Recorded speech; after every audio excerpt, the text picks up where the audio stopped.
GSET ની વાત કરીએ છીએ આપણે. જીસેટ પેપર 1 અને પેપર 2, રાઈટ. પેપર 1 નો કોર્સ ઓલરેડી લોન્ચ કરી દીધો છે. જો તમે ચેનલ પર નવા હો, હજુ સુધી જોયો ન હોય તો જોઈ લેજો, બીકોઝ તમારી જનરલ નોટિફિકેશન જે આપણે વાત કરીએ તો ઓગસ્ટ મહિનાની આસપાસ આવે છે, એટલે બહુ ઓછો સમય રહેશે, બીકોઝ તમને બે પેપર ટાર્ગેટ કરવાનો છે, પેપર 1 અને પેપર 2. ઓકે, હવે પેપર 2 એજ્યુકેશનની જો વાત કરીએ તો બીકોઝ આ સબ્જેક્ટમાં મેં એક્ઝામ આપેલી, એટલે આ પેપર 2 જે છે એજ્યુકેશન એ હું કરાવીશ, રાઈટ.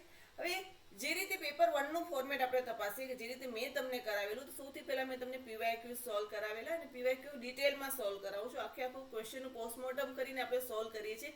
એટલે કદાચ જો તમને કોર્સ આખો એનું કોન્ટેન્ટ ખબર ન હોય તો પણ તમે ક્વેશ્ચન સોલ્વ કરશો, તમને એ વસ્તુ સમજાઈ જશે. એ અપ્રોચથી હું તમને સોલ્વ કરાવું છું, રાઈટ. હવે પેપર 2 એજ્યુકેશનમાં આપણે ટાર્ગેટ શું છે, 2018 થી 2023 સુધીના ક્વેશ્ચન પેપર સોલ્વ કરવાનો, બીકોઝ સેમ વે આપણે પેપર 1 માં પણ કરેલું. અને એવું કહેવાય છે કે તમે જો કોઈ પણ કોમ્પિટિટિવ એક્ઝામની તૈયારી કરતા હો, નોટ જીસેટ કે યુજીસી નેટ, ઓકે, કોઈ પણ કોમ્પિટિટિવ એક્ઝામની તૈયારી કરતા હો, તેના 5 વર્ષના પેપર્સ પીવાયક્યુઝ એટલીસ્ટ તમે સોલ્વ કરેલા હોવા જ જોઈએ. એટલીસ્ટ 5 વર્ષના તો તમને ખબર જ હોવી જોઈએ. અને એ ક્વેશ્ચન એવી રીતે સોલ્વ કરવાના કે એને સમજે ને તમે ગોળીને પી જાઓ. ઓકે, એની દરેક વસ્તુ એને માનવામાં આવે તો દરેક કોન્સેપ્ટ તમને ડિટેલમાં ખબર હોય એ રીતે સોલ્વ કરવાના. તો પહેલો મેં પેપર 1 માં આ રીતે તમને ક્વેશ્ચન પેપર સોલ્વ કરાવે, સેમ વે આપણે પેપર 2 માં કરશો. 2018 થી 2023 ના ક્વેશ્ચન પેપર સોલ્વ કરશું, રાઈટ. હવે 2019 થી 23 સુધીના ઓલરેડી થઈ ગયા છે. ઓકે, જો કદાચ તમે જોયા ના હોય તો કંઈ વાંધો નહીં, ચેનલના પ્લેલિસ્ટ પર જજો તો તમને આ વસ્તુ મળી રહેશે, રાઈટ. આજે આપણે સ્ટાર્ટ કરશું એ છે સપ્ટેમ્બર 2018 તમારી જે જીસેટની એક્ઝામ લેવાઈ હતી એના 1 થી 25 ક્વેશ્ચન્સ આપણે સોલ્વ કરશું. આ પાર્ટ 2 નથી, પાર્ટ 1 છે, રાઈટ. એટલે એના 1 થી 25 ક્વેશ્ચન સોલ્વ કરશું. અને હજી આના પછી તમને બીજા 3 વિડીયોઝ જોવા મળશે. એની અંદર તમારું 2018 સપ્ટેમ્બર 2018 નું ક્વેશ્ચન પેપર આપણે કમ્પ્લીટ કરી લેશું, રાઈટ. હવે એના પછી મારું પ્લાનિંગ છે કે જૂનથી મોસ્ટ પ્રોબેબલી તમારો પેપર 2 એજ્યુકેશનનો કોર્સ ચાલુ કરું. 10 યુનિટ છે, બીકોઝ એ જે કોર્સ છે તમને જીસેટમાં તો યુઝફુલ થશે જ, બટ એની સાથે તમને UGC net paper 2 education, okay, એમાં પણ હેલ્પફુલ થશે, બીકોઝ બંનેનો સિલેબસ સમાન છે. ઓકે, એટલે તમને એમાં પણ અલ્ટિમેટલી વસ્તુ હેલ્પફુલ થશે. બટ થિંગ ઇઝ કે આ જે ચેનલ છે તમારા ફ્રેન્ડ્સ જોડે શેર કરો, બીકોઝ જો પેપર 1 મને સફિશિયન્ટ સ્ટુડન્ટ ધીરે ધીરે આવે છે, બટ મળી રહે છે. પેપર 2 આઈ નો કે છોકરાઓ પેપર 2 હોય એટલે ઓછા સ્ટુડન્ટ્સ હોય, રાઈટ. પેપર 1 માં તો જનરલ પેપર છે તો બહુ બધા સ્ટુડન્ટ્સ હોય, પેપર 1 માં ઓછા હોય. બટ તેમ છતાં પણ તમે તમારા જે કોલેજના ગ્રુપ હોય અથવા તો જ્યાં કોઈ માસ્ટર્સ કરેલા હોય ને એ લોકો જીસેટ કે યુજીસી નેટ માટે તૈયારી કરતા હોય તે લોકો જોડે આ ચેનલ શેર કરો. છોકરાઓ વધારે આવશે તો હું લાઈવ ક્લાસ પણ સ્ટાર્ટ કરીશ, જેથી આપણને ઇવન તમને પણ ભણવાની મજા આવશે, રાઈટ. એટલે એ રીતનું પ્લાનિંગ છે કે છોકરાઓ સંખ્યા થશે તો આપણે પેપર 2 નો આખો કોર્સ હું તમને કરાવીશ. અધરવાઇઝ હું તમને ક્વેશ્ચન પેપર્સ જે છે આપણે અહીંયા સુધી અટકશું, રાઈટ. એટલે હજી જૂન સુધી ટાઈમ છે. થોડાક છોકરાઓ આવી જશે તો આપણે સ્ટાર્ટ કરશું, ઓકે. અધરવાઇઝ તમને પછી હું ક્વેશ્ચન બીજા પણ થોડા ઘણા સોલ્વ કરાવી દઈશ. એટલે એનાથી તમારે આમ પેપર 2 સાવ આમ કે ને સાવ આમ તમે ન આવડતું એવું નહીં રહે. ક્વેશ્ચન સોલ્વ કરશો તમને સમજાઈ જશે, રાઈટ. એટલે આ રીતનું પ્લાનિંગ છે. જો થઈ જશે તો જૂનથી આપણે આખો કોર્સ સ્ટાર્ટ કરશું. મોસ્ટલી તમારી ઓક્ટોબર નવેમ્બર એન્ડમાં એક્ઝામ હોય છે, તો હું તમને પેપર 2 પણ કમ્પ્લીટ કરાવી દઈશ. પેપર 1 તો ઓબ્વિયસલી મેં જે રીતે પ્લાનિંગ કર્યું છે વિડીયોમાં એ રીતે ઓગસ્ટ સુધી આપણું કમ્પ્લીટ થઈ જશે, ઓકે. તો હવે જરાય પણ ટાઈમ બગાડ્યા વગર આપણે 25 ક્વેશ્ચન્સ જે છે એ સોલ્વ કરી લઈએ. પહેલો ક્વેશ્ચન જોઈએ. Aim of education according to idealistic philosophy is dash. આદર્શવાદી તત્વજ્ઞાન મુજબ શિક્ષણનું ધ્યેય એ ખાલી જગ્યા છે, ઓકે. હવે ઓપ્શન શું આપેલા છે? પહેલું છે સેલ્ફ એક્સપ્રેશન, આત્મ અભિવ્યક્તિ. સેકન્ડ છે પ્યોરિટી ઓફ માઇન્ડ, મનની શુદ્ધતા, ઓકે. ઓપ્શન સી છે સેલ્ફ રિયલાઇઝેશન, આત્મ પ્રતીતિ. અને લાસ્ટ ડી છે દેટ ઇઝ ઇન્ટિગ્રેટેડ પર્સનાલિટી, સુગ્રથિત વ્યક્તિત્વ, ઓકે. હવે આઇડિયલિઝમની વાત કરીએ. બધા આપણે ઇઝમ બધા ભણ્યા છીએ, ઓકે. આઇડિયલિઝમ છે, પ્રેગ્મેટિઝમ છે, દરેકે રિયલિઝમ છે, એક્ઝિસ્ટન્શિયલિઝમ છે, આ બધા ઇઝમ આપણે ભણ્યા છીએ, રાઈટ. હવે આઇડિયલિઝમની વાત કરીએ તો આઇડિયલિઝમ શેના પર ફોકસ કરે છે? તો એ છે સ્પિરિટ પર, આપણે આત્મા પર, ઓકે, આઈડિયાઝ પર, ઓકે. આના પર ફોકસ કરે છે, રાઈટ. અને એનું આમ કે ને ચરમ સીમા પર એનું ધ્યેય શું છે? તો દેટ ઇઝ ઇમાન્સિપેશન. ઇમાન્સિપેશન એટલે શું? સેલ્ફ રિયલાઇઝેશન, તમારી મુક્તિ થઈ જાય.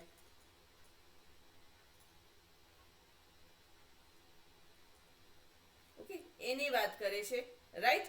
અને બીજું એ શું કહે છે આઈડિયલિઝમ, કે નોલેજ કમ્સ ફ્રોમ વિધિન, આપણી અંદરથી, ઓકે, આપણી સ્પિરિટમાંથી નોલેજ પ્રાપ્ત થાય છે, નોલેજ કમ્સ ફ્રોમ વિધિન, એ માન્યતામાં એ બિલીવ કરે છે. નોલેજ કમ્સ ફ્રોમ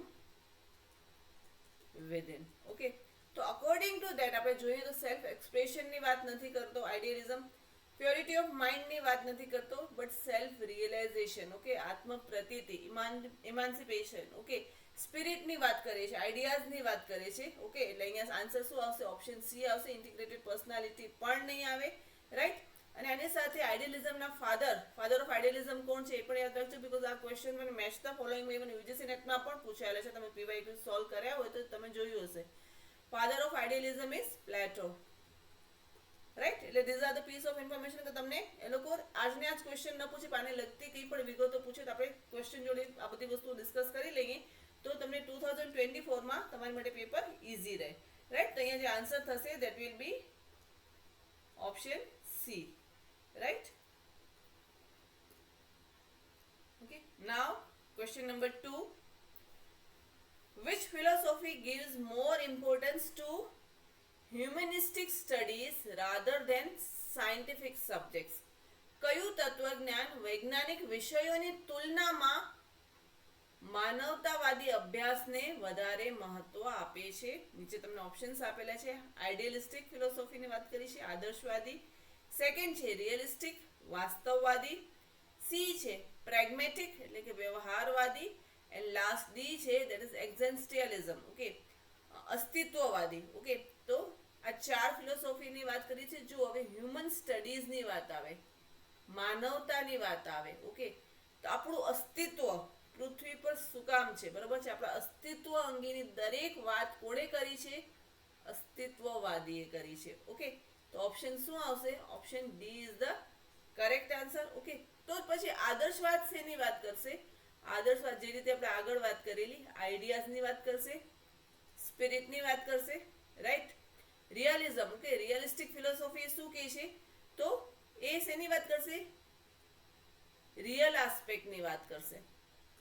ઓકે, જે આપણી આસપાસમાં જે રિયલ છે એને જે સત્ય માને છે, ઓકે, તો એ રિયાલિટીને જે સાચો આસ્પેક્ટ માનશે, તો એ રિયલિસ્ટિક ફિલોસોફીની વાત આવશે. હવે પ્રેગ્મેટિઝમ, વ્યવહારવાદી, એ શેમાં માનશે? તો એ માનશે પ્રેક્ટિકલ આઈડિયાઝમાં. આઈડિયાઝ ના લખો, આઈડિયાઝમાં વળી પછી ઉપર આઈડિયા છે તમે કન્ફ્યુઝ થઈ જાઓ. Practical aspects, okay, right. જે વસ્તુ આપણને કામમાં આવે છે, ઓકે, એ જ વસ્તુ આપણે રાખીએ. જે વસ્તુ કામમાં નથી આવતી એને તમે એ રીતે ક્વેશ્ચન પણ તમને પૂછાયેલો કે સાયન્સ ટીચર તો કમ્પ્યુટર ટીચર જે છે એમની પાસે એના ક્લાસરૂમમાં એક કમ્પ્યુટરનો સેટ પડેલો છે, રાઈટ. હવે એ લોકો વર્ષોથી યુઝ નથી કરતા, તો એ જે ટીચર છે એને કહે છે કે પેરને કહે છે કે આ જે સેટ છે કમ્પ્યુટર સેટ તમે બારે મૂકી દો. તો એ કઈ ફિલોસોફીમાં માને છે? તો એમાં શું આવે? વ્યવહારવાદ. તો આ ક્વેશ્ચન તમારું પીવાય જીસેટમાં અથવા તો યુજીસી નેટમાં પૂછાયેલો ક્વેશ્ચન છે. તો એ શેમાં આવશે? તમને યુઝમાં આવે એ જ વસ્તુઓને તમે રાખો, ઓકે. યુઝેબિલિટીની વાત કરે છે, પ્રેક્ટિકલ આસ્પેક્ટ્સની વાત કરતો હોય તો એ વ્યવહારવાદમાં આવશે. બટ અસ્તિત્વ, પૃથ્વી પર હ્યુમનનું અસ્તિત્વ, ઓકે, માનવીનું અસ્તિત્વ શું કામ છે એને રિલેટેડ કોઈ પણ વાત આવશે, બરોબર છે.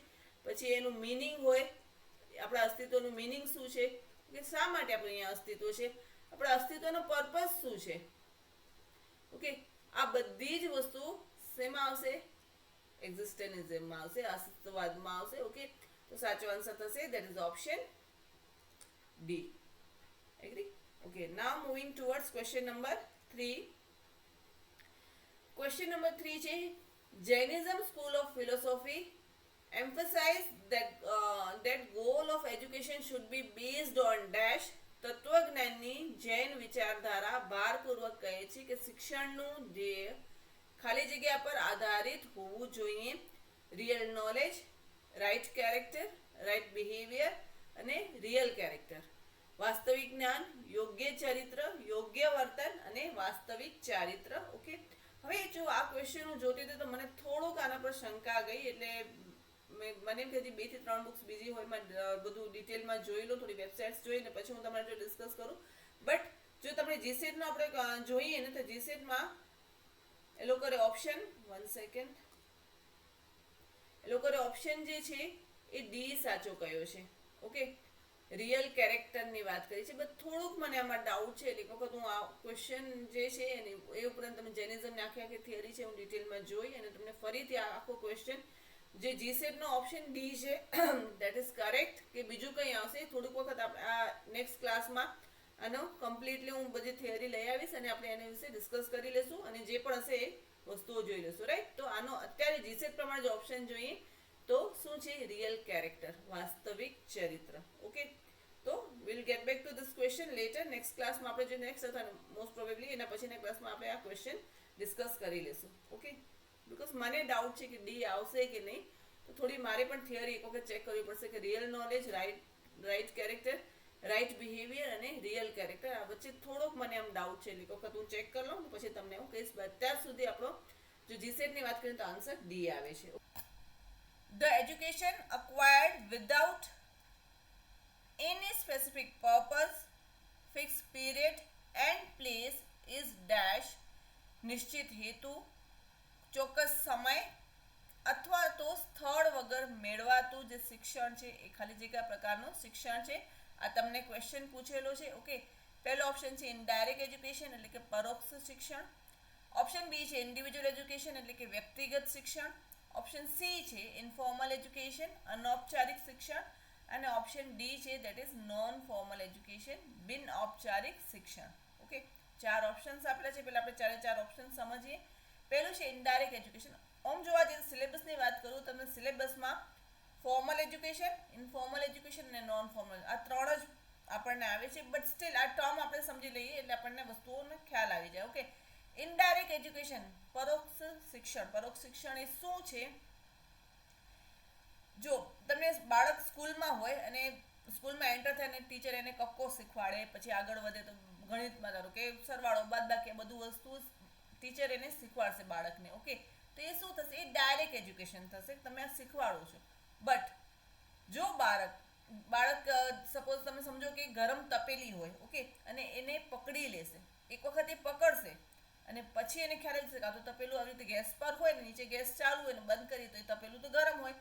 એક વખત એ જો હાથ લગાડી લેશે તો એને ખ્યાલ આવી જશે કે અહીંયા હવે બીજી વખત નેક્સ્ટ ટાઈમ તમે જ્યારે પણ એને કહેશો કે જા તો ગેસ પર તપેલી છે તો લઈ આવતી, શેનાથી લઈ આવશે? સાણસીથી લઈ આવશે. ઓકે, તો આ શું થયું? આ ઇનડાયરેક્ટ એજ્યુકેશન. તમે એને શીખવાડ્યું નથી બટ એના અનુભવથી આ વસ્તુ શીખી ગયું બાળક. ઓકે, તો એ પરોક્ષ શિક્ષણ થશે. રાઈટ. પછી સેકન્ડ છે ઇન્ડિવિજ્યુઅલ એજ્યુકેશન, વ્યક્તિગત શિક્ષણ. હવે આ વસ્તુ તો ટર્મ તમને ખ્યાલ આવી જાય કે વ્યક્તિગત તમે બાળકને કોઈ પણ વિદ્યાર્થીઓને શીખવાડતા હો તો વ્યક્તિગત શિક્ષણ થશે. રાઈટ. આપણો ક્વેશ્ચન શું છે? નિશ્ચિત હેતુ, ચોક્કસ સમય અને સ્થળ વગર મેળવાયેલું શિક્ષણ. ઓકે, તો આ બે તો નહીં જ આવે. ઓકે, ઓપ્શન સી જે ઇન્ફોર્મલ એજ્યુકેશન, અનૌપચારિક શિક્ષણ છે એ સમજતા પહેલા આપણે ફોર્મલ એજ્યુકેશન સમજી લઈએ. ફોર્મલ એજ્યુકેશન મીન્સ કે સ્કૂલમાં જે એક સ્ટ્રક્ચર સાથે એજ્યુકેશન અપાય છે એને ફોર્મલ એજ્યુકેશન કહેવાય છે. ઓકે, તો હવે ઇન્ફોર્મલ એજ્યુકેશન શું છે? તો ઇન્ફોર્મલ એજ્યુકેશન જે લાઈફ લોંગ એજ્યુકેશન છે, જીવન સુધી આખું જીવન પર્યંત આ બધી પ્રક્રિયા ચાલતી આપણે દરેક વસ્તુમાંથી કંઈક શીખીએ છીએ. બરાબર છે? કંઈક પણ તમને અનુભવ મળશે, તમે કંઈક તમારું એમાં લર્નિંગ થશે, કંઈક વસ્તુ શીખશો. ઓકે, તો એ શિક્ષણ કયા ટાઈપનું થયું? એ અનૌપચારિક શિક્ષણ થયું. ક્લિયર?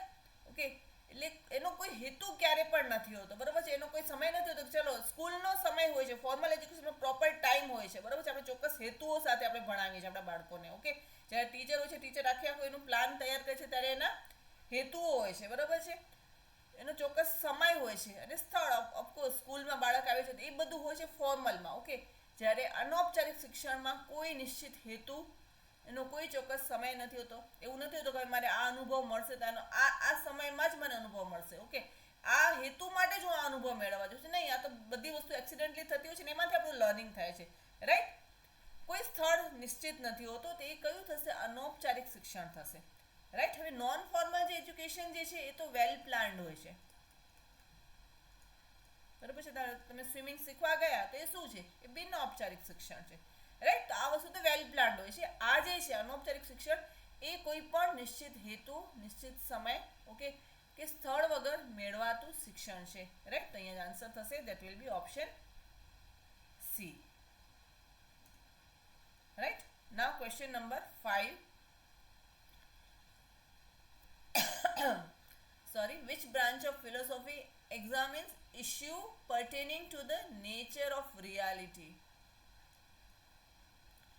તત્વજ્ઞાનની કઈ શાખા વાસ્તવિકતાના સ્વરૂપ સાથે સંકળાયેલા મુદ્દાઓનું મૂલ્યાંકન કરે છે? ઓકે, ઓપ્શન્સ આપેલા છે. ઓન્ટોલોજી એટલે તત્વમીમાંસા, પછી એસ્થેટિક્સ એટલે કે સૌંદર્ય મીમાંસા, દેન સી છે એક્ઝિયોલોજી મૂલ્ય મીમાંસા, અને એપિસ્ટમોલોજી એટલે જ્ઞાન મીમાંસા. હવે આ જે મીમાંસા છે ને એ કઈ મીમાંસા કોની જોડે સંકળાયેલી છે એકદમ યાદ કરી જ લેજો, ઓકે.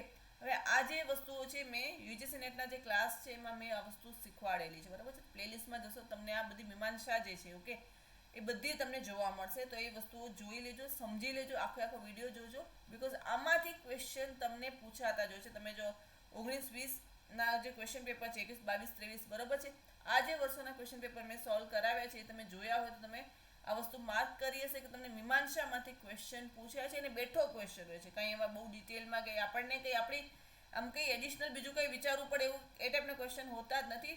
દરેક વસ્તુ ડાયરેક્ટ એ લોકો પૂછી લેતા હોય છે. એટલે આ વસ્તુ તમે જાણી લીધી હોય તમારો અહીંયા ક્વેશ્ચન સોલ્વ થઈ જાય. હવે વાસ્તવિકતાના સ્વરૂપની નેચર ઓફ રિયાલિટીની વાત કરે છે એ કોણ કરશે? એ તત્વમીમાંસા, ઓન્ટોલોજી કરશે, રાઈટ. એને મેટાફિઝિક્સ આ પણ આવી જાય, ઓકે. આ જે છે એ શેની વાત કરે છે? તો રિયાલિટી ચેક કરે છે, ઓકે. હવે સૌંદર્ય મીમાંસા તો એ શેની વાત કરશે? ઓફકોર્સ સૌંદર્યની વાત કરશે, બ્યુટીની વાત કરશે, ઓકે, સુંદરતા વિશે એને એના રિલેટેડ ક્વેશ્ચન્સ પૂછશે, રાઈટ. એટલે એસ્થેટિક્સ જે છે સૌંદર્ય મીમાંસા એ બ્યુટી રિલેટેડ ક્વેશ્ચન્સ પૂછશે કે સુંદરતા શું છે, એનું સ્વરૂપ કેવું છે, રાઈટ. એ બધા ક્વેશ્ચન્સ એમાં આવશે. સૌંદર્ય મીમાંસામાં આવશે. એક્ઝિયોલોજી મૂલ્ય મીમાંસા જુઓ તો જ આપણને ખબર પડી જાય કે શેની વાત કરશે?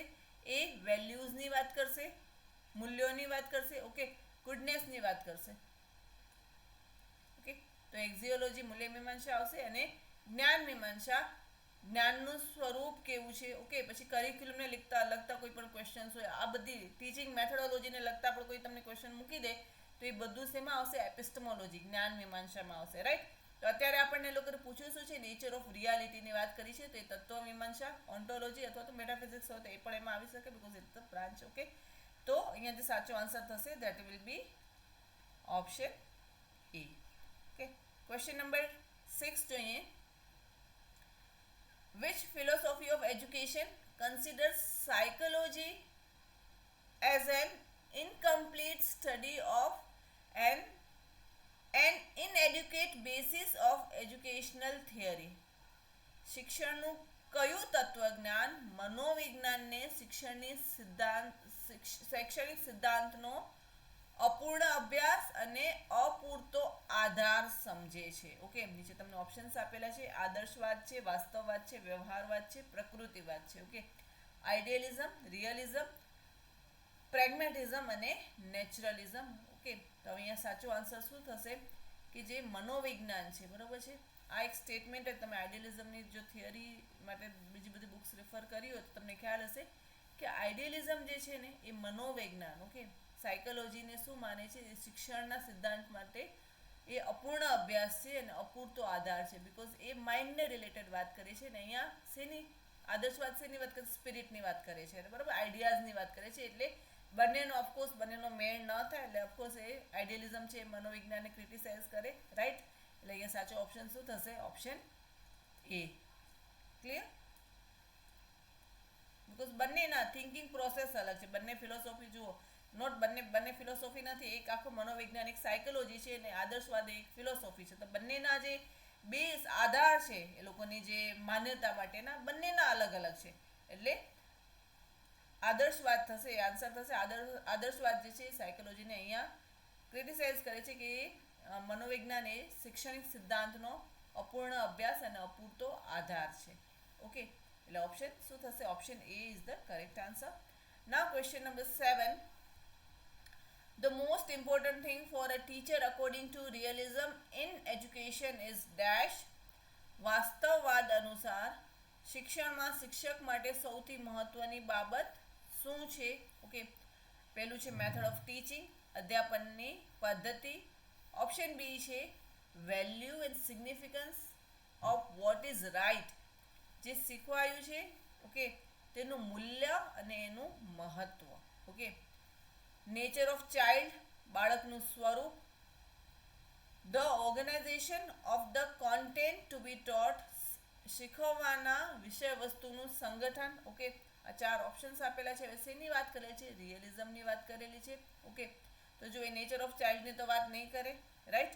હવે એ શીખવવાના વિષય વસ્તુનું સંગઠન એની પણ ક્યારે પણ ડિસ્કસ નથી કરતો. ઓકે, મેથડ ઓફ ટીચિંગ બહુ એકદમ નાનકડો ડોમેન થઈ જાય, એના વિશે પણ નહીં આવે. ઓકે, શું આવશે? The value and significance of what is taught, જે શીખવાયું છે ઓકે એનું મૂલ્ય શું છે, એની ઇમ્પોર્ટન્સ શું છે. ઓકે, બિકોઝ રિયલિઝમ જે છે એ વાસ્તવ ઓકે રિયાલિટી પર ફોકસ કરે છે. એટલે તમને જે પણ વસ્તુ શીખવાડો ઓકે બાળકને શીખવાડો એ એની લાઈફમાં કેટલું ઇમ્પોર્ટન્ટ છે બરાબર છે એના પર વધારે ફોકસ કરે છે. તો અહીંયા શું થશે? જે શીખવાડ્યું છે બરાબર છે, એઝ અ ટીચર હું બાળકને જે શીખવાડું છું એની લાઈફમાં એનું ઇમ્પોર્ટન્સ કેટલું છે, એ જે નોલેજ હું આપું છું એનું ઇમ્પોર્ટન્સ એની બાળકની લાઈફમાં કેટલું છે બરાબર છે, એનું મૂલ્ય કેટલું છે, એ લાઈફમાં એને કઈ રીતે હેલ્પફુલ થશે બરાબર છે, એને કઈ રીતે એની કોમ્પિટિટિવનેસ વધારશે. આ બધી વસ્તુ ઉપર વાસ્તવવાદ જે છે રિયલિઝમ ઓકે એ રિયાલિટી પર ફોકસ કરે છે. એટલે આ બધી વસ્તુ ઓફકોર્સ આ બધી વસ્તુઓ જરૂરી છે, તો જ આપણે એ એજ્યુકેશન એ નોલેજને આપણે એ રીતે ઇમ્પોર્ટન્સ આપીએ. તો રિયલિઝમ શેની બાબત પર ફોકસ કરશે? જે શીખવાયું છે એનું મૂલ્ય અને મહત્વ. The value and significance of what is taught. Okay, તો અહીંયા શું આવશે? Option B is the correct answer. Okay, now question number 8. Vivekananda's philosophy of life was derived from dash. વિવેકાનંદના જીવનનું તત્વજ્ઞાન ખાલી જગ્યામાંથી વ્યુત્પન્ન થયું હતું. ઓકે, પહેલો છે વેદાંત તત્વજ્ઞાન, વેદાંતા ફિલોસોફી. દેન બુદ્ધિઝમ ઓકે બૌદ્ધિક તત્વજ્ઞાન, બૌદ્ધ તત્વજ્ઞાન. ઓકે, સાંખ્ય ફિલોસોફી, સાંખ્ય તત્વજ્ઞાન અને પ્લેટોસ આઇડિયલિઝમ, પ્લેટોનો આદર્શવાદ. ઓકે, હવે વિવેકાનંદ એ પણ મેં તમને યુજીસી નેટના જે ક્લાસ લીધા છે બધા ઇઝમ ઓકે બધા તમારા એજ્યુકેશનલ થિંકર્સ દરેક મેં તમને ડિટેલમાં સમજાવ્યા છે. ઘણી બધી રેફરન્સ બુક્સ મેં જોઈ છે અને તમને એમાં તમે જોશો તો આઈ સ્વેર તમને બહુ સારું કોન્ટેન્ટ મળશે બરાબર છે. દરેક વસ્તુ દરેક ક્લાસ માટે હું મહેનત કરતી હોઉં છું. મને એમ થાય કે મારો ક્લાસ માટે તમે જો સમય ફાળવતા હો તો હું તમને બેસ્ટ કોન્ટેન્ટ આપું બરાબર છે. તમે પછી બીજે ક્યાંય એમ ના થાય કે હજી આ બુક રિફર કરું કે આ બુક રિફર કરું. જો બુક્સ રિફર કરો તો that is always good. Okay, બુકનો કોઈ પણ સબસ્ટિટ્યૂટ નથી હોતો, બટ સ્ટીલ હું જેટલું આપું મને એમ થાય સારી રીતે આપું. તો તમે આ બધા ક્લાસ જોશો તો બહુ ડિટેલમાં મેં સમજાશે અને સ્લાઇડ્સ જોશો તમને ઘણી બધી મટીરિયલ ઘણી બધી વસ્તુઓ એમાંથી મળશે. ઓકે, અને એમાંથી ક્વેશ્ચન્સ બનતા હોય છે એ રીતે જ હું સ્લાઇડ પ્રિપેર કરતી હોઉં છું, રાઈટ. તો આમાં મેં વસ્તુ એ જે વિડીયો છે એની હું લિંક તમને શેર કરી દઈશ અહીંયા જ ઉપર જ. ઓકે, અને એ ઉપરાંત તમે જે ક્લાસ ઓવર થાય ત્યારે પણ આખી હું એનું પ્લેલિસ્ટ આપી દઈશ તમને ક્લાસમાં, તો એ તમે જોઈ લેજો. ઓકે, તો આ બધી વસ્તુઓ છે ને તમને ક્યાંક ને ક્યાંક ઉપયોગી થશે. એ ક્લાસમાં આપણે ડિસ્કસ કરેલું છે કે વિવેકાનંદ ઓકે વિવેકાનંદની ફિલોસોફી ઓફ લાઈફ જે વિવેકાનંદે કહી છે એના પર સૌથી વધારે કોની ઇમ્પેક્ટ છે? તો વેદાંતા ફિલોસોફીની ઇમ્પેક્ટ છે. ઓકે, વેદાંત તત્વજ્ઞાન છે એમની ફિલોસોફી વિવેકાનંદની ફિલોસોફી પર બહુ જ વધારે ઇમ્પેક્ટ પાડી છે. ઓકે, તો અહીંયા જે આન્સર થશે that is option A. Okay, now moving towards next question. Question number 9 જોઈએ. Gandhiji's philosophy of education stress dash as the aim of education. ગાંધીજીનું શિક્ષણનું તત્વજ્ઞાન એ શિક્ષણના ધ્યેય તરીકે ખાલી જગ્યા પર ભાર આપે છે. પહેલું છે સોશિયલ એમ, સામાજિક ધ્યેય પર. સેકન્ડ છે ઇન્ડિવિજ્યુઅલ એમ, વ્યક્તિગત ધ્યેયો પર. ઓપ્શન સી છે કલ્ચરલ એમ, સાંસ્કૃતિક ધ્યેયો પર. કે ઓપ્શન ડી છે that is synthesis of individual and social aim, વ્યક્તિગત અને સામાજિક ધ્યેયનું સંશ્લેષણ. ઓકે, તમે ગાંધીજીની ફિલોસોફી આનો પણ મેં ક્લાસ ઓલરેડી લીધેલો છે, એ વસ્તુ તમે એમાં ડિટેલમાં મેં સમજાવી છે. બટ તમે ગાંધીજીની ફિલોસોફી જુઓ ને તેમને ઇન્ડિવિજ્યુઅલ બરાબર છે વ્યક્તિગત મતલબ એક વ્યક્તિને પણ એટલું જ ઇમ્પોર્ટન્સ આપ્યું છે, એની સામે એમણે સમાજને પણ એટલું જ ઇમ્પોર્ટન્સ આપ્યું છે. જ્યારે વ્યક્તિને ઇમ્પોર્ટન્સ આપે છે ત્યારે સમાજને સોશિયલ જે બધા નોર્મ્સ છે ઓકે એને નિગ્લેક્ટ બિલકુલ નથી કરતા. ઓકે, ગાંધીજીની ફિલોસોફી અનુસાર જે સમાજ છે ઓકે એ અને વ્યક્તિ, ઇન્ડિવિજ્યુઅલ, ઓકે, બંને ઇક્વલી ઇમ્પોર્ટન્ટ છે. એટલે એની ક્યાંક ને ક્યાંક એની શું કહેવાય, એની ઝલક જે છે એ તમે એના એજ્યુકેશનલ એમ્સ છે એમાં જોવા મળે. તો એ શું છે? Synthesis of individual and social aims. Okay, એટલે ઓપ્શન ડી આવશે. જો એ અને બીમાં આ બંને વસ્તુ અલગ આપેલી છે, બટ આપણો આન્સર શું આવશે? બંને આવશે. એ અને બી બંને આવે એટલે એ તમને ઓપ્શન ડીમાં મળશે. કલ્ચરલ એમ ઓફકોર્સ આ વસ્તુ તો ન જ આવે. ઓકે, એટલે એમને સોશિયલ અને ઇન્ડિવિજ્યુઅલ બંનેને ઇક્વલી ઇમ્પોર્ટન્સ આપ્યું છે. So answer will be synthesis of individual and social aim. So question number 10 જોઈ લઈએ. According to logical positivism, the aim of education is to distinguish between dash.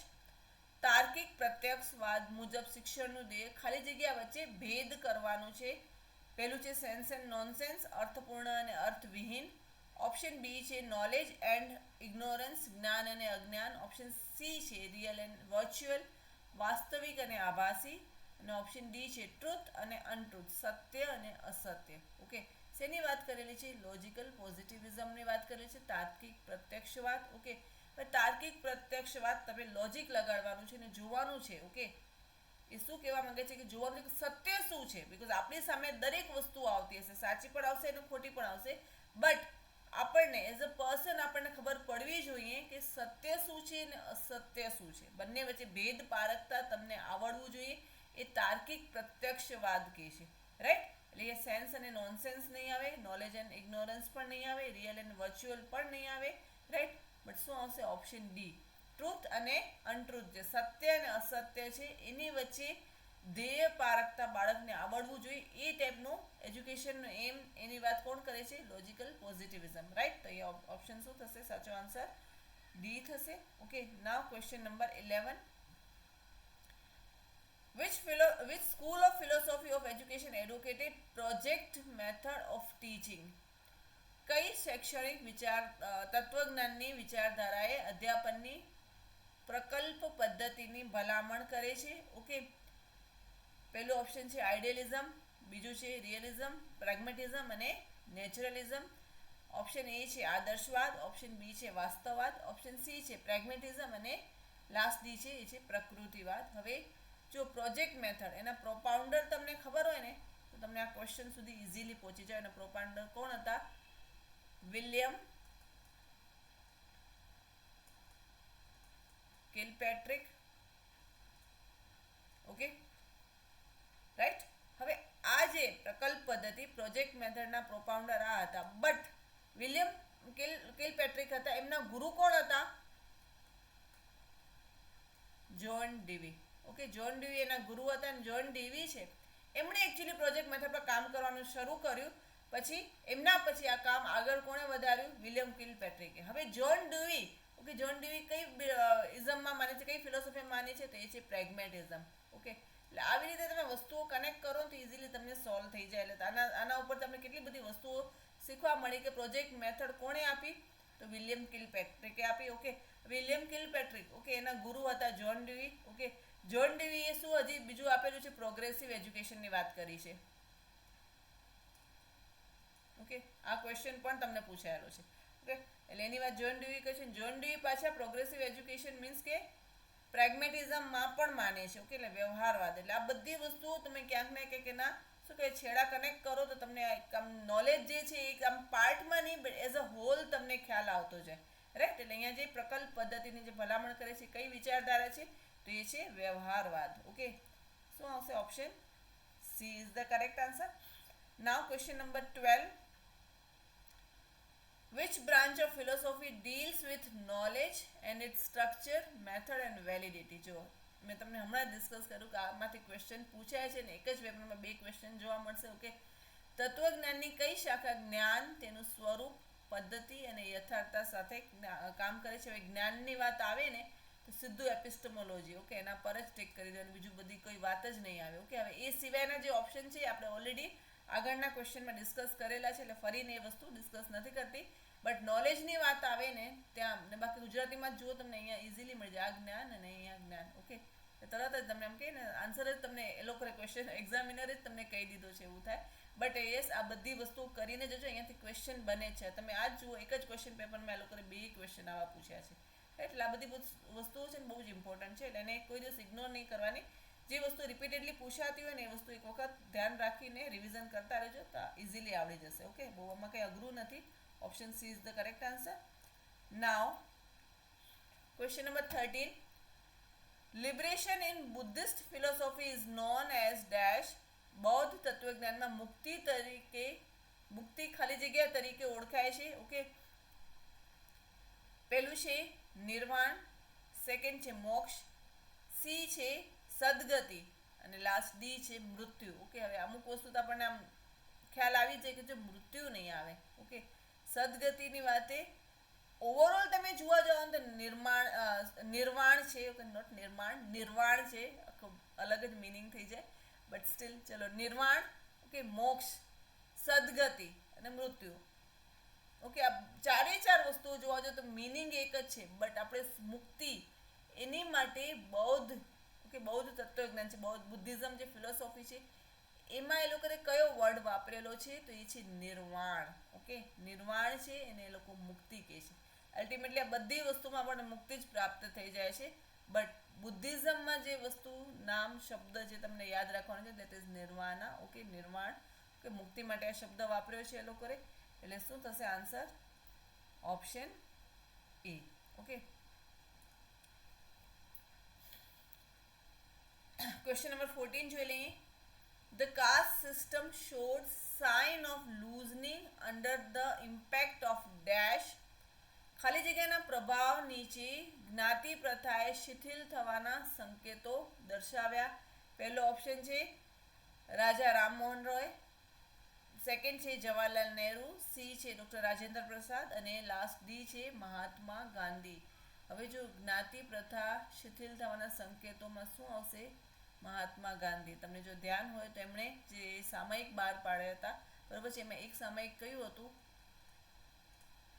હરિજન હતું, right. એટલે એ લોકો જે અસ્પૃશ્ય હતા એ લોકો માટે એ લોકો બહુ જ પ્રયત્ન કરેલા કે એ લોકોને પણ આપણે જે બીજા માણસો છે એને ઇક્વલ જ આપણે એને દરજ્જો આપીએ. ઓકે, એ ઉપરાંત બીજું છે એમણે હરિજન સેવક સંઘ એની પણ સ્થાપના કરેલી 1932માં. આ વસ્તુઓ ધ્યાનમાં રાખવી એટલે વસ્તુઓને શું તમે કનેક્ટ કરશો. અહીંયા ખાલી હું તમને કીધું જ્ઞાતિ પ્રથા, ઓકે, આ બધી વસ્તુઓ છે. આ ક્વેશ્ચન છે એની જો આન્સર મહાત્મા ગાંધી આવશે તો તમને વસ્તુઓ કદાચ ભૂલી પણ જાઓ. થોડોક સમય થતાં વસ્તુઓ ભૂલે છે બટ આપણે એની વસ્તુઓને અલગ અલગ રીતે કનેક્ટ કરીએ કે હા એમણે હરિજન વિશે ઘણું બધું કરેલું, અસ્પૃશ્યતા વિશે પણ એમણે ઘણી બધી વસ્તુઓ કરેલી બરાબર છે. એ ઉપરાંત એ લોકો જ્યારે હતા ત્યારે એના જે આશ્રમમાં પોતાના જાજરૂ હતા જાતે જ સાફ કરતા બરાબર છે. એ લોકોને વસ્તુ મંજૂર જ નથી કે કોઈ બીજી વ્યક્તિ આવીને આ બધી વસ્તુ કરે જેને આપણે અનટચેબલમાં એ કેટેગરીમાં મૂકી દેતા તો એ વસ્તુ એ ખોટી ગણતા બરાબર છે ગાંધીજી. પછી હરિજન જે સામયિક બહાર પડેલું એના ઉપરાંત જો હરિજન સેવક સંઘ એટલે એ લોકો હરિજનને ગાંધીજીની ફિલોસોફી પ્રમાણે વાત કરીએ તો હરિના જન છે એ રીતે એ કહેતા, રાઈટ. એટલે જ્ઞાતિ પ્રથા માટે શિથિલ થવાના સંકેતો કોના પ્રભાવથી આવ્યા હતા તો મહાત્મા ગાંધીજી. બિકોઝ એ વસ્તુની અંદર એમણે ઘણું બધું કામ કરેલું, રાઈટ. એ સમાજમાં ખૂબ બધી જાગૃતિ ફેલાવેલી, રાઈટ. એટલે અહીંયા સાચો આન્સર થશે that is option D. Now non material culture consist of dash. બિન ભૌતિક સંસ્કૃતિ ખાલી જગ્યામાં હોય છે. શેની વાત કરેલી છે? નોન મટીરિયલ કલ્ચરની વાત કરેલી છે, બિન ભૌતિક સંસ્કૃતિની વાત કરેલી છે. પ્રિન્ટિંગ પ્રેસ મુદ્રણાલય, ઓકે, ટેલિફોન, દેન રિચ્યુઅલ્સ એટલે કે આપણા રિવાજો અને ટેલિવિઝન, રાઈટ, ટીવી. હવે જો નોન મટીરિયલ જો આ વસ્તુ શું છે? આ મટીરિયલિસ્ટિક વસ્તુ છે, ભૌતિક વસ્તુ થઈ ગઈ. ટેલિફોન એ પણ ઓફકોર્સ ભૌતિક વસ્તુ થઈ ગઈ. ટેલિવિઝન ભૌતિક વસ્તુ થઈ ગઈ. આ જે છે રિચ્યુઅલ્સ આપણા રિવાજો છે એ નોન મટીરિયલિસ્ટિક કલ્ચર છે બરાબર છે. એ બિન ભૌતિક કલ્ચરમાં આવે, રાઈટ. એટલે આ તમે જુઓ ને તો ઓડ વન આઉટમાં પણ આ તમને ક્વેશ્ચનનો આન્સર મળી જાય. ઓકે, વસ્તુ સમજવા જેવી છે. આમ ખાલી તમે જોઈ લો ને તો તમને ખ્યાલ આવી જાય કે આમ આપણે ઘણી વખત એવા ક્વેશ્ચન તમને ઇવન આવે પણ છે કે તમને કોન્સેપ્ટ ખબર ન હોય, તમે ભણવાનું કદાચ એ વસ્તુ વાંચો તમને વાંચશું ને કદાચ વસ્તુ ટોપિક રહી ગયા હોય બટ તમે ક્વેશ્ચન જુઓ અને તમે નીચે ઓપ્શન્સ વાંચો ને તમને તરત જ વસ્તુ ક્લિક થઈ જાય કે નહીં આ તો આમાં મેચ જ નથી થતો, આ જ આવશે. ઓફકોર્સ આ ક્વેશ્ચન તો બહુ જ ઇઝી છે બટ એવા ક્વેશ્ચન પણ આવે છે કે આપણે વાંચ્યા ન હોય, આપણને ખબર ન હોય છતાં પણ તમે ઇઝીલી કોન્સેપ્ટ સોલ્વ કરી શકો છો. ઓકે, એટલે કોઈ દિવસ ક્વેશ્ચન એવા જોઈને ગભરાઈ નહીં જવાનું. એક વખત વાંચવાની ટ્રાય કરો, વાંચો, સમજો અને ઓપ્શન્સ જુઓ તો અટેમ્પ્ટ થઈ જ જાય છે. Right. Question number 16. Who consider as a father of sociology? સમાજશાસ્ત્રના પિતા તરીકે કોને ઓળખવામાં આવે છે? રાઈટ. પહેલું છે ઓગસ્ટ કોમ્ટે, સેકન્ડ છે Herbert Spencer, then Durkheim, okay, અને લાસ્ટ છે વેબર. ક્વેશ્ચન રિપીટેડલી આ પૂછાતો હોય છે, ડાયરેક્ટ ક્વેશ્ચન છે, હવે આ તો યાદ રાખી જ લેવાનો. ઓકે, શું આવશે? ઓગસ્ટ કોમ્ટે. ઓકે, એને બીજું શું કરેલું મેં તમને રિસર્ચમાં આ વસ્તુ સમજાવેલી. Founder of positivism. ઓકે, એ પણ કોણ છે? August Comte. મેં પોઝિટિવિઝમ, પોસ્ટ પોઝિટિવિઝમનો મેં રિસર્ચનો ક્લાસ લીધો છે. ઓકે, થંબનેલ જોશો તો પણ ખ્યાલ આવી જશે કે રિસર્ચ એપ્ટિટ્યૂડનો ક્લાસ છે, યુનિટ 2, પેપર 1. ઓકે, એમાં જોજો, આ વસ્તુ મેં ડિટેલમાં સમજાવીને છે. ઓકે, તો અહીંયા જે આન્સર થશે, સમાજશાસ્ત્રના પિતા ઓગસ્ટ કોમ્ટે, એને ફાઉન્ડર ઓફ પોઝિટિવિઝમ પણ કહેવામાં આવે છે. રાઈટ. એટલે કે સાચો આન્સર થશે that is option A. Question number 17 જોઈએ. The main purpose of Navodaya Vidyalaya is to give education to dash. Navodaya વિદ્યાલયનો મુખ્ય હેતુ ખાલી જગ્યાને શિક્ષણ આપવાનું છે. તમારો યુજીસી નેટમાં પણ ક્વેશ્ચન પૂછાયેલો હતો. ઓકે, ઓપ્શન જોઈ લઈએ. રૂરલ ટેલેન્ટેડ સ્ટુડન્ટ, ગ્રામ્ય પ્રતિભાશાળી વિદ્યાર્થીઓ.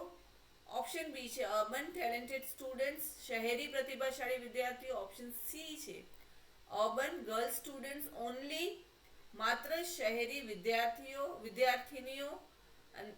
અને લાસ્ટ ડી છે રૂરલ ગર્લ્સ સ્ટુડન્ટ્સ ઓનલી, માત્ર ગ્રામ્ય વિદ્યાર્થીનીઓ. સિમ્પલ વસ્તુ છે, ગ્રામ્ય પ્રતિભાશાળી. બીકોઝ જો અર્બન ટેલેન્ટેડ ને તો ઓફકોર્સ વસ્તુ ઇઝીલી પ્રાપ્ત થઈ જ જાય છે. અર્બન ગર્લ્સ એ પણ એ સેમ કેટેગરી, અર્બન જે સ્ટુડન્ટ્સ હોય એ લોકોને ઇઝીલી વસ્તુ મળે છે. રૂરલ ગર્લ્સ સ્ટુડન્ટ ઓનલી, હવે ઘણી વખત મેં તમને કીધેલું છે કે જ્યારે ઓનલી વાળા આવે ને, એક્સ્ટ્રીમ વસ્તુ આવે ત્યારે એક વખત વિચારી લેવાનું. ઓકે, તો એ જનરલી એલિમિનેટ થઈ જ જતા હોય છે. રાઈટ. એટલે આ પણ નહીં આવે ને. બાકી તો આ તો નોલેજ બેઝ ક્વેશ્ચન છે. તમને ખબર જ હોય કે નવોદય વિદ્યાલય કોની માટે ચાલુ કરેલું છે? ગ્રામ્ય પ્રતિભાશાળી વિદ્યાર્થીઓ માટે. બરાબર છે. એ લોકોને ઓપોર્ચ્યુનિટીઝ ઓછી મળતી હોય છે, જે ટેલેન્ટેડ સ્ટુડન્ટ એની ઓપોર્ચ્યુનિટી પૂરી પાડવા માટે નવોદય વિદ્યાલય સ્ટાર્ટ કરવામાં આવ્યું. રાઈટ. એટલે અહીંયા આન્સર થશે option A. Now question number 18. Which of the following is not a characteristics of modernization? નીચેનામાંથી શું આધુનિકતાનું લક્ષણ નથી? ઓકે, પહેલું છે સોશિયલ મોબિલાઇઝેશન, સામાજિક ગતિશીલતા. સેકન્ડ છે રિલિજિયસ ફેથ, ધાર્મિક શ્રદ્ધા. સી છે એમ્પથી, સહાનુભૂતિ. અને ઓપ્શન ડી છે સોશિયલ ડિફરન્શિએશન, સામાજિક વિભેદન. ઓકે, તો આ જે છે 4 ઓપ્શન્સ તમને આપેલા છે. શેની વાત કરી છે? આધુનિકતાની વાત કરેલી છે. ઓકે, અને જે 4માંથી 3 એના પાર્ટ છે, એક નથી. તો એ શું છે? ધેટ ઇઝ સહાનુભૂતિ. ઓકે, એમ્પથી. એમ્પથી શું છે? તો એ કોમ્પોનન્ટ છે કોનું? 1 સેકન્ડ.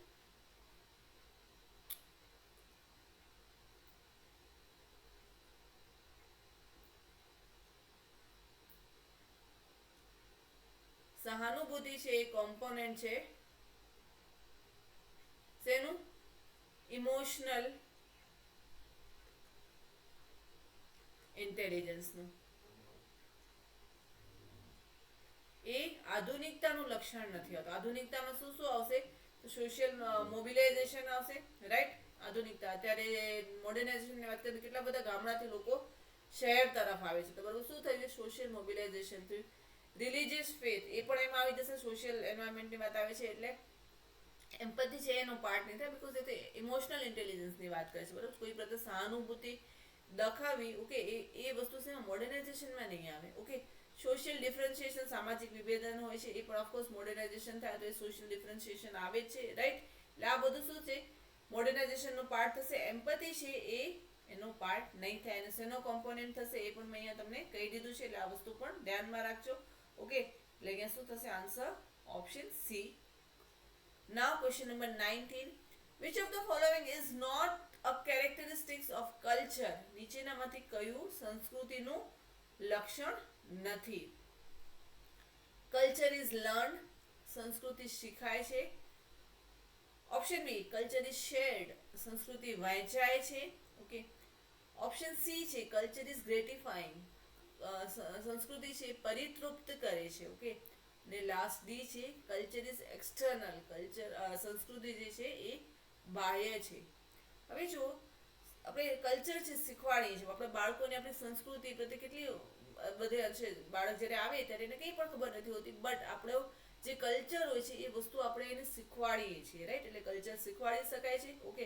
કલ્ચર આપણે બીજા લોકો જોડે શેર કરીએ છીએ. આપણે ઇન્ડિયાનું કલ્ચર કેટલું સરસ છે, બરાબર છે. બહારના લોકો આવે સ્પેસિફિકલી એ લોકો તો તહેવાર કરવા, ઇવન ઉત્તરાયણ કરવા માટે એ લોકો અમદાવાદ આવતા હોય છે. તમે બીજા બધા દિવાળી જો, હર કોઈ તહેવાર જો, આપણે કોઈ પણ તહેવારમાં આપણે ઇન્ડિયામાં રોનક લાગેલી હોય છે અને આપણને બારે માસ કોઈક ને કોઈક તહેવાર, દર મહિને કંઈક ને કંઈક તહેવારો છે જે આપણને અલગ જ ઉત્સાહ દર્શાવતા હોય છે, બરાબર. એટલે ફોરેનર્સ હોય છે આપણી પાસે આવે છે બધી વસ્તુઓ એન્જોય કરવા, બધી વસ્તુઓ શીખવા, જાણવા, સમજવા. ઓકે. તો કલ્ચરને આપણે શેર પણ કરી શકીએ છીએ. કલ્ચર છે એ ગ્રેટિફાઈ કરે છે, આપણે પરિતૃપ્ત કરે છે. ઓફકોર્સ એ વાત પણ સાચી છે. કલ્ચર ઇઝ એક્સટર્નલ, કલ્ચર જે છે, સંસ્કૃતિ છે, બાહ્ય નથી, બરાબર છે. આ બાહ્ય થોડી છે કે આપણા રગરગમાં વસેલી છે. થોડો બાહ્ય કોઈ દેખાડો કરીએ છીએ, નહીં. કલ્ચર એ એક્સટર્નલ નથી, બરાબર છે. તો 3 ઓપ્શન છે, that is culture is learn, shared and gratifying. આ ત્રણેય આવશે. ઓકે. આ ત્રણેય સાચા છે. આપણને નોટમાં ક્વેશ્ચન પૂછેલું છે, એટલે કલ્ચર ઇઝ એક્સટર્નલ, તો આ વસ્તુ ખોટી છે. ઓકે. આ કલ્ચર સંસ્કૃતિનું લક્ષણ નથી, એટલે ઓપ્શન શું આવશે સાચો? That is D. Right. Now question number 20.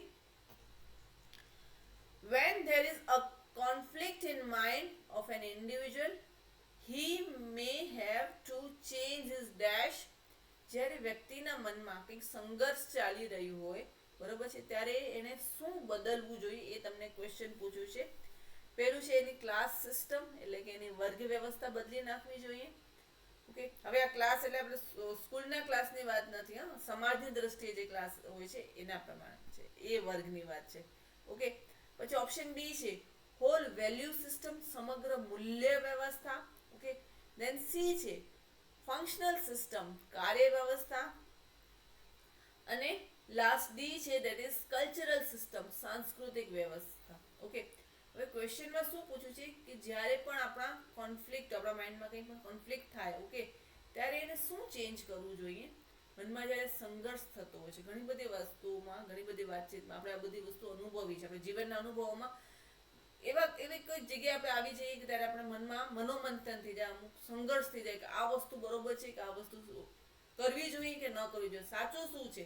કે આ બધી જે મગજમાં મનોમંથન થતું, મનમાં જે સંઘર્ષ થતો હોય ત્યારે, ઓકે, આપણે શું કરીએ છીએ, આપણા મૂલ્ય વ્યવસ્થા એનામાં આપણે ચેન્જ લઈ આવીએ છીએ, રાઈટ. આપણા મૂલ્યો છે એ ચેન્જ થતા હોય છે, બરોબર છે. અમુક સમયે અમુક વસ્તુઓ ખોટી જ હતી, આ વસ્તુ આપણે બિલકુલ ના કરતા, બટ સમય અને શું કહેવાય, આપણે આસપાસના એન્વાયરમેન્ટનો તકાજો જોઈએ કે એ પ્રમાણે જોઈએ તો વસ્તુઓ ચેન્જ થતી જ હોય છે. ઘણી બધી વસ્તુ આપણે એડપ્ટ કરી લેતા હોય છે, તો આપણા મૂલ્યમાં, ઓકે, આપણી મૂલ્ય વ્યવસ્થામાં ચેન્જ આવે છે, રાઈટ. જે આપણા પૂર્વજો, આપણા દાદા પરદાદા એ કઈ રીતે રહેતા, અને હવે તમે જો આપણે અત્યારે કઈ રીતે રહી છે, હજી આપણા પછીની 2 પેઢી, ઓકે, એ કઈ રીતે રહેશે. ઓકે.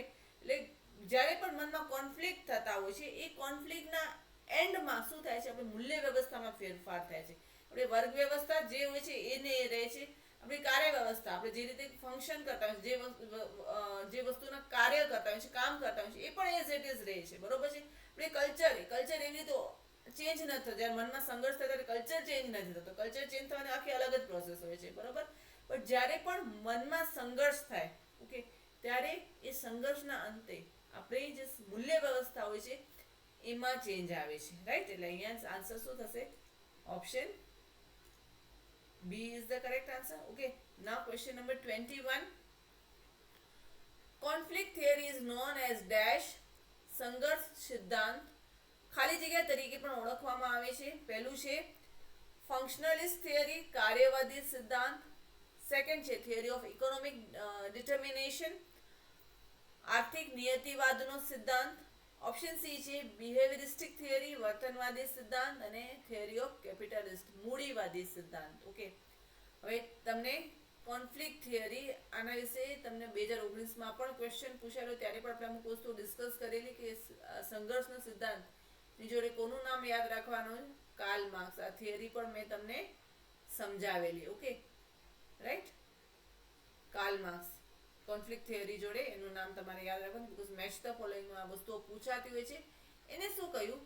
ઇકોનોમિક ડિટર્મિનેશનની, આર્થિક નિયતિવાદની વાત કરી. એમણે શું કહ્યું કે આપણે અલગ અલગ ઇઝમમાં આપણે જોઈએ છીએ કે આપણો જે વિચાર હોય છે એ મેઇન હોય છે, બટ એમણે શું કહ્યું કોન્ફ્લિક્ટ થિયરીમાં કે વિચાર નહીં, ભૌતિક પરિસ્થિતિ હોય છે ને એ પણ હિસ્ટ્રી બનાવે છે. ભૌતિક પરિસ્થિતિ, આપણી આસપાસની જે ભૌતિક પરિસ્થિતિ હોય છે એના કારણે પણ દુનિયામાં ઘણી બધી વસ્તુઓ જે છે એ ચેન્જ થઈ જાય છે.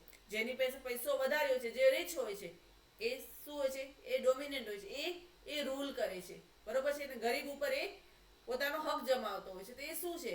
એ કોન્ફ્લિક્ટ થિયરી છે. બંને વર્ગ વચ્ચે શું થશે કે એક ટાઈપનો ઇકોનોમિક, બરોબર છે, એનો ઇકોનોમિક બંનેમાં એક સેમ લેવલ પર નથી, ત્યારે શું થશે કે જે વધારે પૈસાવાળા હશે એ એની ઉપર રાજ કરશે, બરોબર છે. તો એના કારણે શું થશે? સંઘર્ષ ઊભો થાય છે, રાઈટ. તો જે according to Karl Marx, theory જે છે એ માત્ર વિચારથી નહીં, બટ સોશિયલ ઇનઇક્વાલિટીઝ હોય છે, બરોબર છે.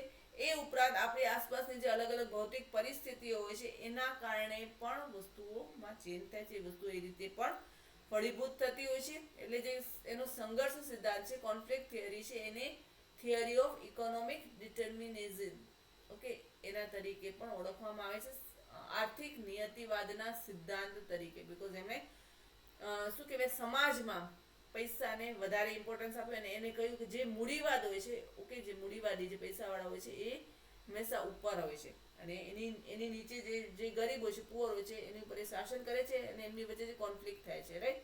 તો અકોર્ડિંગ ટુ ધીસ આન્સર શું થશે? Option B, right. Question number 22. Participating activity in the activities of social group is known as. સામાજિક જૂથની પ્રવૃત્તિમાં સક્રિય રીતે ભાગ લેવો એને ખાલી જગ્યાએ કહેવાય છે સોશિયલ ઇક્વાલિટી, સામાજિક સમાનતા, સોશિયલ મોબિલિટી, સામાજિક ગતિશીલતા, સોશિયલ ચેન્જ, સામાજિક પરિવર્તન કે સોશિયલાઇઝેશન. આ ક્વેશ્ચન, આ ટાઈપનો જ ક્વેશ્ચન તમને યુજીસી નેટમાં પણ પૂછાયેલો છે. ઓકે, સિમ્પલ ને બહુ જ ઇઝી ક્વેશ્ચન છે. Activities of social group, okay, social group ભેગા થઈને એ લોકો એક્ટિવિટીઝ કરતા હોય, કોઈ પ્રવૃત્તિઓ કરતા હોય, તેને શું કહેવાય? લોકો બધા સાથે મળીને કરે છે, તેનું કોનું શું થાય? સામાજિકીકરણ થાય છે, રાઈટ. સોશિયલ ઇક્વાલિટીની વાત અહીંયા કોઈ નથી, એક જગ્યાએ બીજી જગ્યાએ જતા નથી, એટલે મોબિલિટી પણ નહીં આવે. ઓકે, આનાથી કોઈ સોશિયલ ચેન્જની વાત, કોઈ રિફોર્મેશનની વાત નથી, પરિવર્તનની વાત નથી, તો આ પણ નહીં આવે. શું થશે? એક્ટિવિટીઝ સાથે મળીને એક સોશિયલ ગ્રુપમાં થાય છે, તો this is the process of socialisation, સામાજિકીકરણ. ઓકે, એટલે આન્સર શું થશે? Option D is the correct answer. Now question number 23. Which article under Constitution Provision of Education in India talks about the provision of education for women? ભારતીય શિક્ષણ અંગે સંવૈધાનિક જોગવાઈઓ અંતર્ગત કયો અનુચ્છેદ સ્ત્રીઓના શિક્ષણ પ્રબંધ અંગે જણાવે છે? ઓકે, નીચે ઓપ્શન આપેલા છે. આર્ટિકલ 351, આર્ટિકલ 15(3), આર્ટિકલ 46 અને આર્ટિકલ 30. ઓકે, સાચો આન્સર શું થશે? તો આર્ટિકલ 15(3) એ સ્ત્રી શિક્ષણની વાત કરે છે, રાઈટ. હવે એ સિવાય તમારું હોમવર્ક શું? બીકોઝ જો અહીંયા એ લોકોએ તમને હિન્ટ આપી છે કે જો મેં આ વખતે તમને 15(3) વિશેનો ક્વેશ્ચન પૂછ્યો, તો દેર આર ચાન્સીસ કે હવે તમને અમે નેક્સ્ટ એક્ઝામ હોય ત્યારે તમે આના વિશે પણ પૂછી શકીએ. ઓકે, રિસર્ચવાળા તમને એવું કહે છે કે આ ઓપ્શન્સ આપેલા છે, just go and refer. Okay, આ બધી વસ્તુઓ રેફર કરો, આ જે અનુચ્છેદ છે એક વખત જુઓ. હવે તમારું કામ શું છે કે આ જે છે તમને ન આવડતા હોય તો દેટ ઇઝ ફાઇન, બટ આપણી પાસે ગૂગલ દાદા છે, એમાં જાઓ, જુઓ, સર્ચ કરો, વસ્તુઓ એક્સપ્લોર કરો. અને નોટ ઓનલી ધીસ, એના સિવાય પણ એજ્યુકેશનને લગતા જેટલા પણ અનુચ્છેદ છે, જેટલા પણ આર્ટિકલ્સ છે, એની એક યાદી બનાવો, નોટમાં લખી લો અને એ વસ્તુ રિપીટેડલી વાંચતા રહો. બીકોઝ જો તમને એ લોકોએ આ ક્વેશ્ચન પૂછી લીધો, મીન્સ કે એ લોકો આ કોન્સેપ્ટ પૂછી શકે છે, રાઈટ. હવે એના રિલેટેડ કોઈ બીજી વસ્તુ પૂછે, બીજો કોઈ આર્ટિકલ પૂછે, તો એટલીસ્ટ તમને ખબર હોવી જોઈએ ને. બીજું કંઈ નહીં તો આ 3 વિશે તો તમને ખબર જ હોવી જોઈએ. ઓકે, તો હવે તમારું કામ શું છે કે અત્યારે એટલા ક્વેશ્ચન સોલ્વ કરી ખાલી આ વસ્તુઓ તમે કોઈ બુક હોય તો બુકમાં જુઓ, અને ન મળે તમને આ બધી વસ્તુઓ તમને નેટ ઉપર ઇઝીલી મળી જશે. ઓકે, અને મને કમેન્ટમાં જણાવો કે આ 3 આર્ટિકલ્સ એના વિશે છે. એક વખત જોશો, ઓકે, પછી વસ્તુઓ તમે વેબસાઇટ પર જઈને લખશો. ઓકે, વેબસાઇટ પરથી તમે કોમેન્ટમાં લખશો, તો તમે રિપીટેડલી આ વસ્તુઓ કરશો તો તમને આ તરત જ યાદ રહી જશે. બાકી તમને એમ થાય કે નહીં પછી જોશું ને કરશું તો વસ્તુ યાદ નહીં રહે. થોડીક મહેનત જોશે, થોડીક વસ્તુઓ માટે મહેનત કરવી પડે. ઓફકોર્સ મહેનત વગર તો કાંઈ મળતું જ નથી. એટલે મહેનત કરજો, વેબસાઇટ પર સર્ચ કરો અને ખાલી એ વસ્તુ લખી લો. લખશો ને એટલે તમારા મગજમાં ઓટોમેટિકલી આ વસ્તુ યાદ રહી જશે. ઓકે, એટલે ખાલી મારી માટે નહીં બટ તમારા માટે એટલું કરો, બિકોઝ એક્ઝામ ક્રેક કરવી છે ને તો થોડી મહેનત તો કરવી પડશે. એટલે આ ક્વેશ્ચનનો આન્સર અત્યારે જોઈને 15(3) દેટ ઇઝ ઓપ્શન બી આવશે. રાઈટ. ક્વેશ્ચન નંબર 24 જોઈએ. The hand that rocks the cradle rules the world. This proverb suggests the prioritize the education of dash. જે કર ઝુલાવે પારણું તે જગત પર શાસન કરે. આ કહેવત બહુ સાંભળેલી છે, બરોબર છે.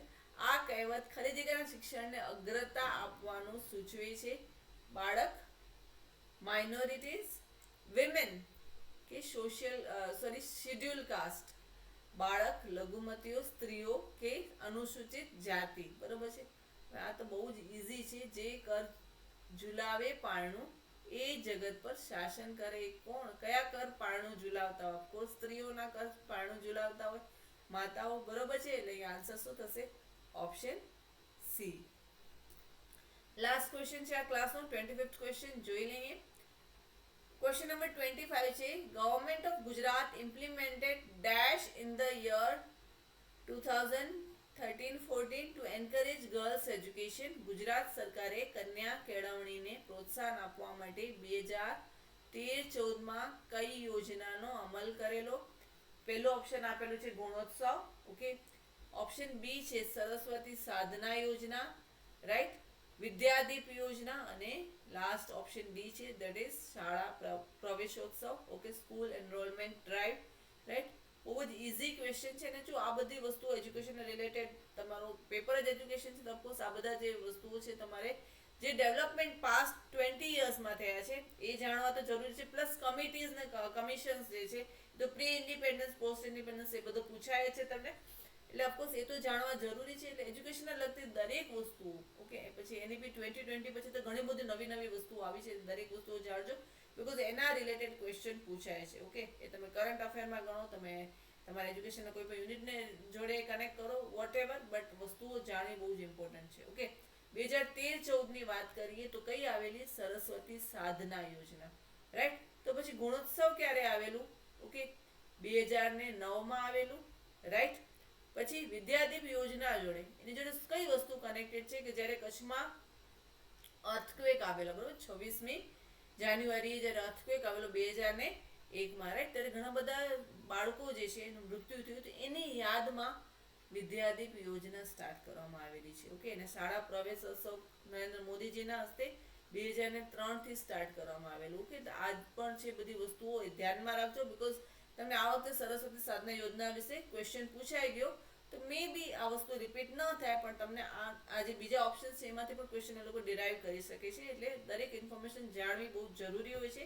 અને આ જે ક્વેશ્ચન છે એનો સાચો આન્સર થશે that is option B, Saraswati Sadhana Yojana, જે 2013 અને 14 ગુજરાત સરકાર દ્વારા કન્યા કેળવણીને પ્રોત્સાહન આપવા માટે ચાલુ કરવામાં.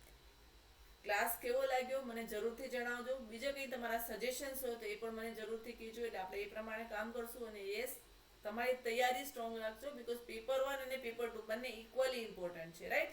એટલે તૈયારીમાં જરાય આમ ન પાછું વળતા, બિકોઝ અમુક મહિના જ્યારે આપણને શું કે નોટિફિકેશન આવે પછી તૈયારી કરીએ છીએ તો ગમે તે રીતે પહોંચી નથી વળાતો. એટલે સફિશિયન્ટ ટાઈમ છે, તૈયારી કરો અને એક્ઝામ ક્રેક કરો. એ સિવાય ઘણું બધું લાઈફમાં કરવા જેવું છે. તો આ એક્ઝામ એક પૂરી થઈ જાય પછી બીજું બધું કરીએ. ચલો. ઓકે. અને આપણો પ્રોફેશનલ ગ્રોથ છે એ વધારવો ખૂબ જ જરૂરી છે. Bye. Take care of yourself. પાછા મળશું નવા ક્લાસ સાથે.